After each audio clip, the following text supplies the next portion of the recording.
सास की चप्पल। जोधपुर के पास एक छोटा सा गांव था। गांव में जमुना अपने सास ससुर और पति के साथ रहा करती थी। जमुना का एक छोटा देवर भी था। जमुना की सास बहुत ही कंजूस थी।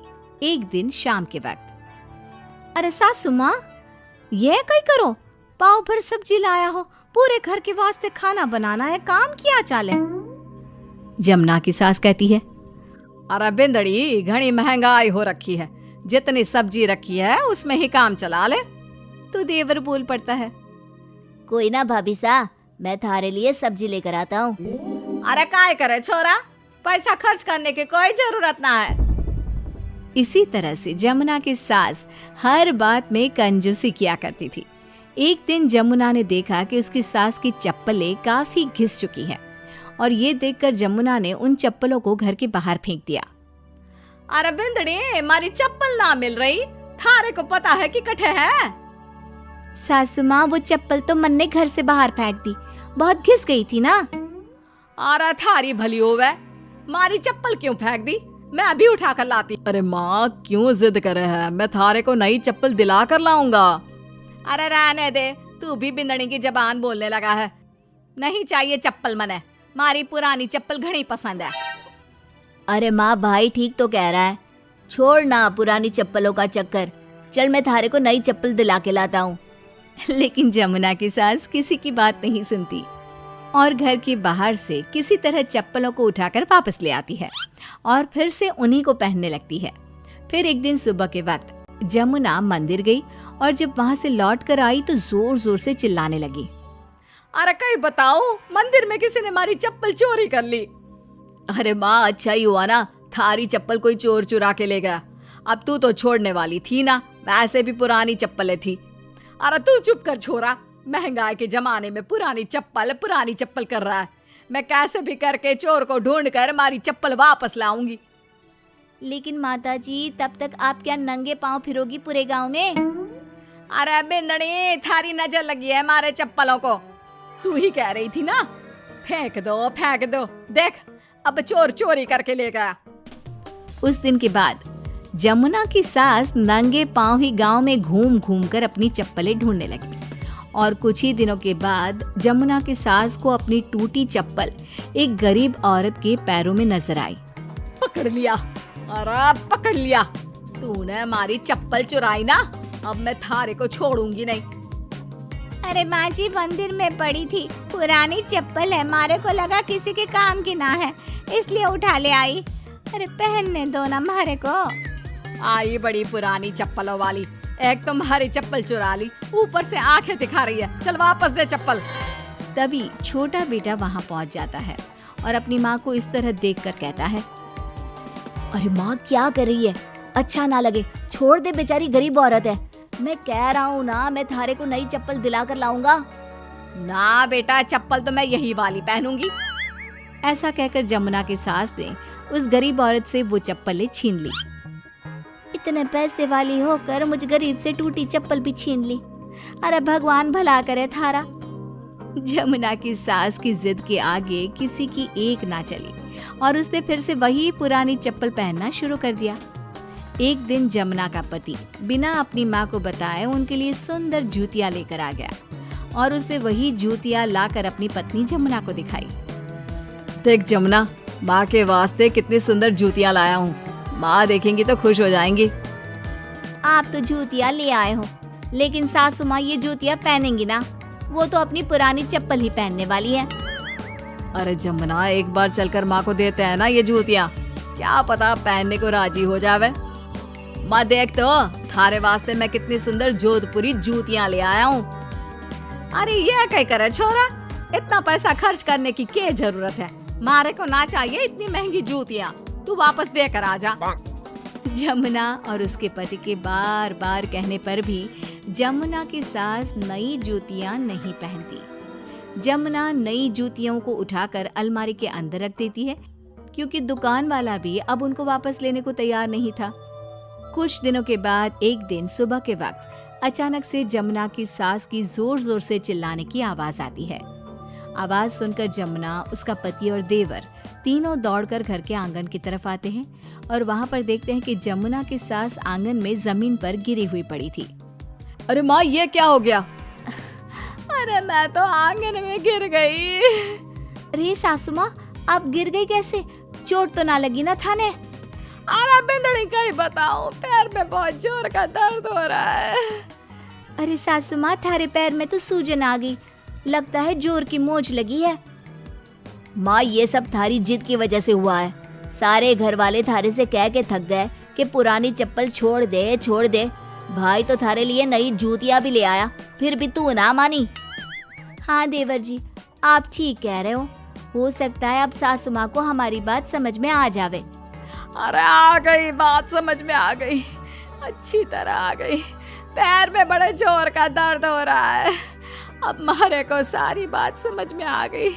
ला बेटा, जल्दी से नई वाली जूतियाँ ले आ, आज से ना मैं वही पहनने वाली हूँ।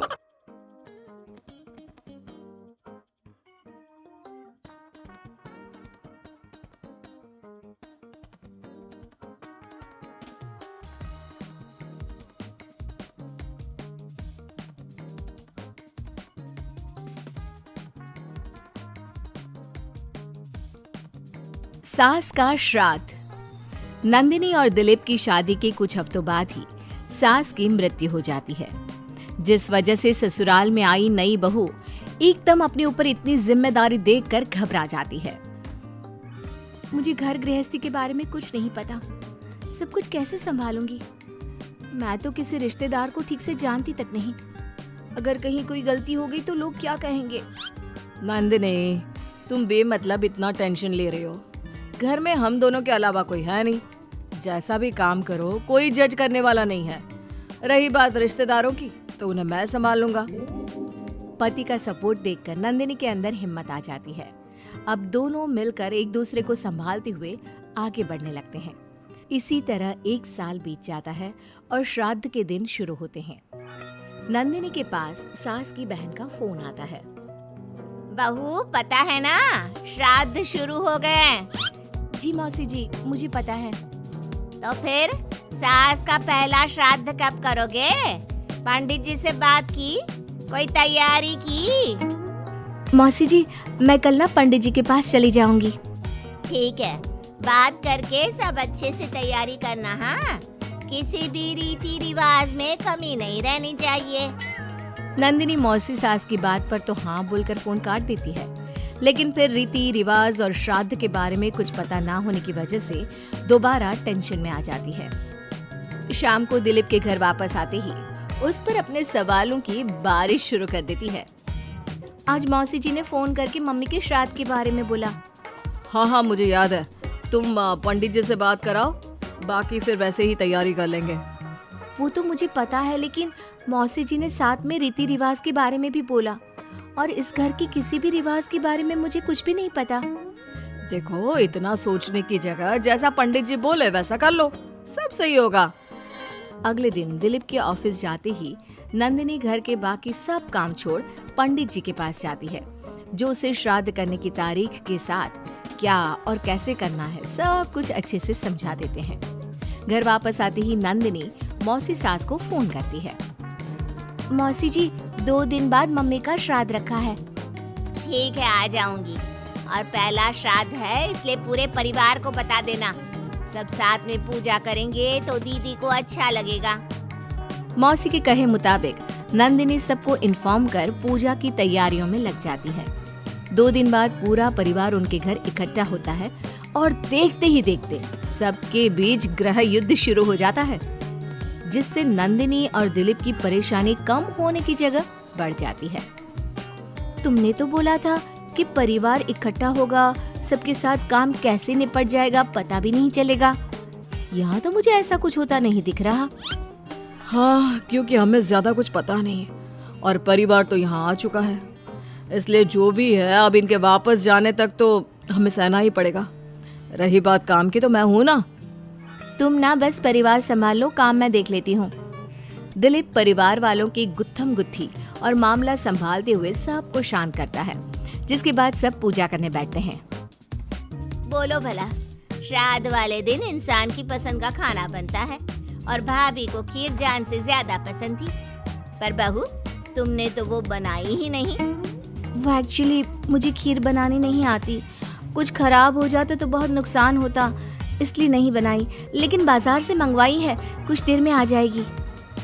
ऐसी तो आजकल की लड़कियां हैं जिन्हें सास की खुशी से ज्यादा नुकसान की चिंता है, जो खीर तक बाजार से मंगवाती है। मौसी जी, मम्मी की खुशी को याद रखते हुए नंदिनी ने खीर का ऑर्डर उनकी पसंदीदा मिठाई की दुकान पर दिया है। अरे बनाएगी नहीं तो सीखेगी कैसे? माफ करना मौसी जी, लेकिन आज पूरे परिवार का खाना बना है और ऐसे में प्रैक्टिस के चलते मैं इतने सारे लोगों के लिए खीर बनाती और अगर जरा भी गड़बड़ हो जाती तो बहुत खाने का नुकसान होता ना, जो अच्छा नहीं होता। नंदिनी की बात को इग्नोर करते हुए मौसी चुप हो जाती है, जिसके बाद सब पूजा करते हैं और कुछ देर बाद खाना खाने बैठते हैं। लेकिन उन्हें वहाँ भी शांति नहीं रहती। वो कभी खाने में कमी निकालना तो कभी किसी चीज की फरमाइश करना शुरू कर देते हैं। आखिर ये लोग माँ के श्राद्ध की पूजा के लिए आए हैं या बस ये गलत है, ये वैसा क्यों है, ये ऐसा क्यों नहीं, ये चाहिए, वो अच्छा नहीं, ये सब बोलने के लिए? मुझे तो समझ में नहीं आ रहा, यहाँ श्राद्ध की पूजा हो रही है या इनकी पार्टी। जिस हिसाब से कमियां निकाल कर भी उंगलियां चाट चाट कर खा रहे हैं ना, उनकी तो पार्टी ही लग रही है। बस भगवान करे अब और कोई ड्रामा ना हो। दोनों पति पत्नी इसी उम्मीद के साथ मेहमानों को खाना परोसते रहते हैं।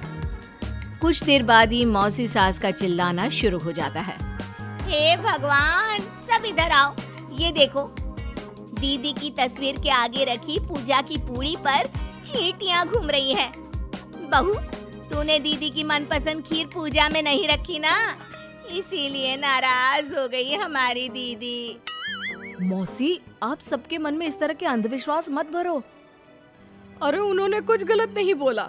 पहले तेरी पत्नी ने घर आते ही हमारी भाभी को ऊपर पहुंचा दिया और अब उनकी आत्मा को भी शांति से नहीं रहने दे रही।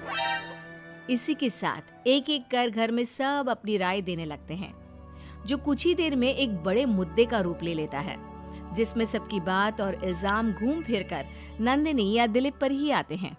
बस करो, आखिर आप लोग हमसे चाहते क्या हो? खुद तो एक दिन भी लड़ाई किए या किसी पर इल्जाम लगाए बिना रह नहीं सकते, तो फिर किस हक से दूसरों को बुरा बोल रहे हो? वो बेचारी जिस दिन से इस घर में आई है सबको खुश करने की कोशिश करती रहती है, लेकिन आप सब उसे टारगेट करने के अलावा कुछ नहीं करते। मौसी जी, आप इतने विश्वास के साथ कैसे कह सकती हैं कि मम्मी नंदिनी से ही गुस्सा है, क्योंकि अभी आप लोगों की हरकतें भी कोई प्यार करने के लायक नहीं है। दिलीप को पहली बार इतने गुस्से में और चिल्लाते देख मौसी के साथ पूरा परिवार चुप हो जाता है। आप लोगों को मुझे जो बोलना है बोलिए, फर्क नहीं पड़ता, लेकिन प्लीज मम्मी के लिए मेरे या दिलीप के प्यार पर उंगली मत उठाइए। माफ करना पर यकीन नहीं होता, एक ही परिवार में लोगों के बीच इतनी कड़वाहट कैसे हो सकती है। सब एक दूसरे को नीचा दिखाने का मौका ढूंढते रहते हैं, सबको दूसरों में कमियां निकालनी है। क्यों? रही बात चींटियों की, तो बस वो तो पूड़ी पर रखी चीनी ले जा रही हैं। आखिर उन्हें भी तो अपने खाने का इंतजाम करना है। नंदिनी और दिलीप की बातें सुन परिवार में सन्नाटा छा जाता है। सबको अपनी गलती का एहसास होता है, लेकिन गलती ना मानने का गुरूर उन्हें आगे कुछ भी बोलने से रोकता है, जिसके चलते धीरे धीरे सब चुपचाप उठकर अपने घर जाने लगते हैं। अरे सारे कहाँ उठकर चल दिए? बेशर्मो, अब भी तुम्हारे अंदर इतनी शर्म नहीं आई कि एक सॉरी बोल दो? हमने बहू को न जाने कितना परेशान किया, फिर भी उसने पलट कर किसी को कुछ नहीं बोला। नंदिनी, हमें माफ करना, इस साल तो हमारी वजह से सब खराब हो गया, पर वादा करती हूँ अगले साल सब इस परिवार का नया रूप देखेंगे। फिर मैं भी वादा करती हूँ कि अगले साल सबको अपने हाथ की बनाई बढ़िया खीर खिलाऊंगी।